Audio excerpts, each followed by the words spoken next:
Первые пациенты и их родители уже принимают поздравления. В Ингушетии открылся перинатальный центр, которого ждали с нетерпением. Последние годы роддома были переполнены. Теперь же в новых отделениях места хватит всем, кто приходит за счастьем. Современная аппаратура позволяет выхаживать и малышей с экстремально низким весом.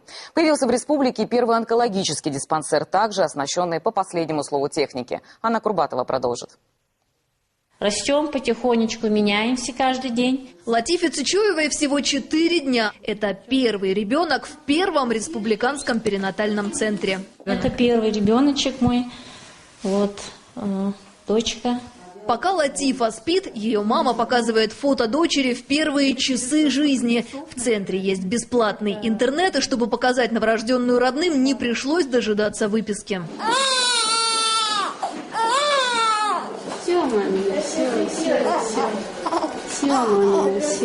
Ингушетия – один из лидеров по рождаемости в стране. Только в прошлом году на свет появились более 7 тысяч малышей. Роддома в республике уже едва справлялись, переполнены вдвое.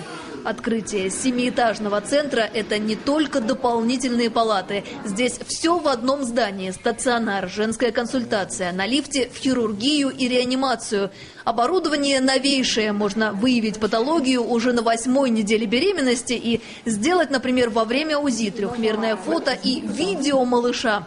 А еще появилась возможность спасти детей, у которых раньше не было бы шанса. Вот в таких кювезах теперь выхаживают детей, недоношенных почти половину срока. Мадина Эсмурзиева, например, появилась на свет раньше на 3 месяца от запланированного. И сейчас весит всего лишь 1 килограмм. Там внутри у нее все, как в утробе матери. Поддерживается специальная температура, влажность воздуха. Этот аппарат подает даже кислород, помогая малышке дышать. Так совпало, все новорожденные в палатах первого перинатального центра – первенцы. Но молодые мамы на этом останавливаться не собираются, ведь в обычной ингушской семье детей минимум 3.